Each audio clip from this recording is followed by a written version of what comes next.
26 नवंबर 1930 को कनाडा का the meridian daily journal newspaper के फ्रंट पेज पे एक खबर पब्लिश होती है जिसका टाइटल था विलेज ऑफ द डेड। इस खबर ने पूरे कनाडा में खौफ की लहर दौड़ा दी क्योंकि नॉर्थ कनाडा में एक पूरा कबीला रातों रात बिना किसी नामो निशान के कहीं गायब हो चुका था। नॉर्थ कनाडा के दूर दराज इलाके में मौजूद यह है अंजिकुनी लेक, जिसके किनारे पर एक छोटी सी बस्ती में एस्किमो नामी ट्राइब रहता था। इसमें करीब 100 से 150 लोग रहते थे जो इस लेक से मछलियां पकड़कर अपना गुजारा करते थे। ये नॉर्थ कनाडा का वो एरिया है जहाँ हजारों नहीं बल्कि लाखों स्क्वायर किलोमीटर के एरिया पे सिर्फ चंद हजार लोग ही बसते हैं और इसकी वजह यहाँ का सख्त तरीन मौसम है। अंजिकुनी लेक में मछलियों के अलावा आसपास के एरिया में दूसरे जानवरों का शिकार भी होता है और इसके लिए कई शिकारी यहाँ पर आते रहते हैं। ये नवंबर 1930 का एक ठंडा तरीन दिन था। जो लेबनर नाम के शिकारी इस इलाके में शिकार के लिए आया। शिकार में वो इस कदर बिजी हो गया कि उसे पता ही नहीं चला कि कब अंधेरा हो गया। उसके दिमाग में एक आइडिया था कि वो पहले की तरह लेक एंजुना के किनारे एस्किमो नामी कबीले में जाकर रात गुजार लेगा। इस कबीले के लोग बाहर से आए लोगों की खुशामद करने के लिए काफी मशहूर थे।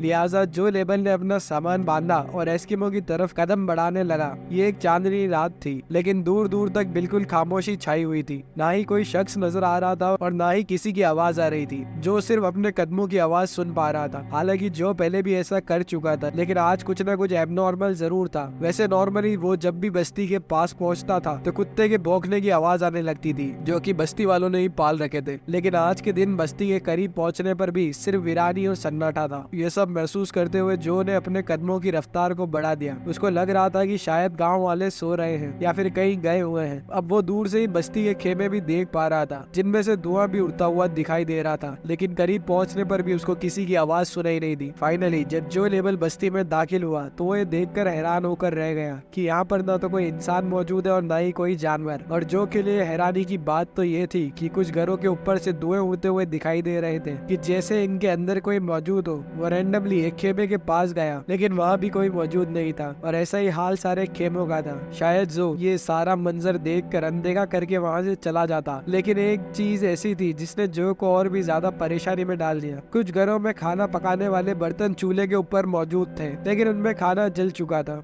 यानी किसी ने रात के लिए खाना बनाने के लिए रखा तो था मगर वो खाना खा ना सके। यहाँ तक कि बस्ती की औरतें जो कपड़े सिलाई करती थी वो कपड़े भी वहाँ मौजूद थे और सुई में धागा भी डला हुआ था। ऐसा मालूम हो रहा था कि शायद बस्ती के लोग अचानक ही यहाँ से गए हैं, पर आखिर गए कहाँ। जो लेबल ने पूरी बस्ती की तलाश लेना शुरू कर दिया। उसने देखा जो कुत्ते कबीले वालों ने पाल रखे थे उनके गले में रस्सी बंधी पड़ी थी लेकिन कुत्ते भूख से मर चुके थे। हालांकि उन कुत्तों के सामने खाना भी मौजूद था पर उनको खाना देने वाला कोई इंसान वहाँ मौजूद नहीं था। एक जगह पर उसको एक कब्र खुदी हुई दिखी। इस कब्र को देखकर ऐसा लग रहा था कि इसको खोदे हुए ज्यादा टाइम नहीं हुआ होगा। ये सब देखते हुए जो लेबल की परेशानी और खौफ में बेहद इजाफा हो चुका था। वो रात के वक्त अकेला ये सारा मंजर देखकर घबरा चुका था। यहाँ के लोग जब कहीं भी जाते थे तो अपने साथ अपने कुत्तों को जरूर रखते थे लेकिन ये सब देखकर ऐसा मालूम हो रहा था कि शायद यहाँ कुछ अजीब हुआ है। कोई ऐसी अनहोनी हुई है जिससे लोगों को अचानक से कहीं जाने पर मजबूर कर दिया। इतना मजबूर कर दिया कि वो अपने कुत्ते भी छोड़ गए, साथ ही साथ अपना खाना और जलती हुई आग को भी बुझा न सके।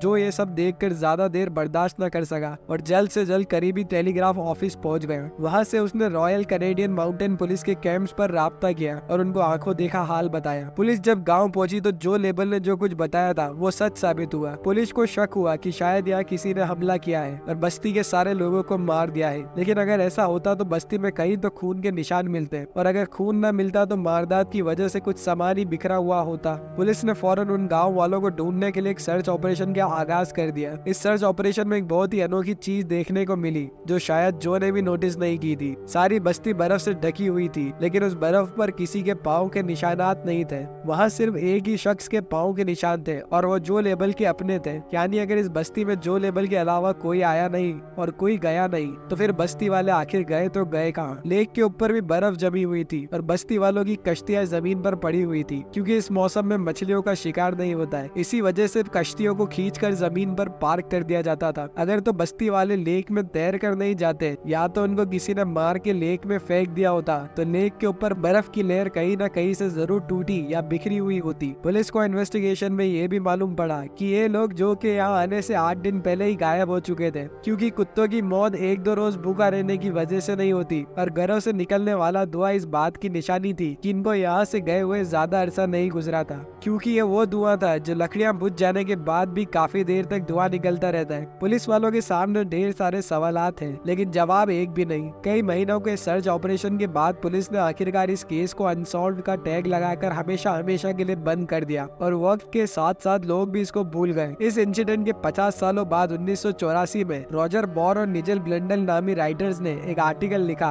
और इस पूरे मामले को एलियन से जोड़ने की कोशिश की। बताया कि जब वो लोग इस एरिया को सर्च करने के लिए अंजुनी लेक के पास गए तो उन्हें वहाँ एक शिकारी और उसके 2 बेटे मिले। उन्होंने बताया कि आसमान में उन्होंने कुछ ऑब्जेक्ट्स देखे हैं जिनके शेप्स काफी डिफरेंट होते हैं और वो उस जगह उड़ रहे थे जिस जगह एस्किमो ट्राइब यानी वो बस्ती वाले रहते थे। इस स्टोरी का बेस बनाकर ये बताया गया कि शायद उस रात बस्ती में एलियन उतरे थे और सभी गाँव वालों को अपने साथ ले गए। एलियंस की मौजूदगी और उनके हमले का इन दिनों राइटर्स के पास कोई भी ठोस सबूत नहीं था, इसलिए ज्यादातर लोगों ने इस पर यकीन नहीं किया और इस थ्योरी को रिजेक्ट कर दिया। इसके बाद काफी लोगों ने एस्किमो कबीले की गुमशुदगी के बारे में अलग अलग थ्योरी बनाने लगे, लेकिन हकीकत तो यह है इस इंसिडेंट को हुए 100 साल हो गए हैं और अभी तक किसी के पास भी ये जवाब नहीं था कि आखिर अंजीकुन लेक की बस्ती के लोग बिना किसी नामो निशान के आखिर चले कहाँ गए। एस्किमो कबीले के गायब होने का मामला आज तक एक मिस्ट्री बना हुआ है। तो दोस्तों, अगर आपको वीडियो पसंद आई हो तो वीडियो को लाइक करें और ऐसी वीडियोस के लिए हमारे चैनल को सब्सक्राइब करें। फिर मिलते हैं दोस्तों अगली वीडियो में, तब तक के लिए बाय।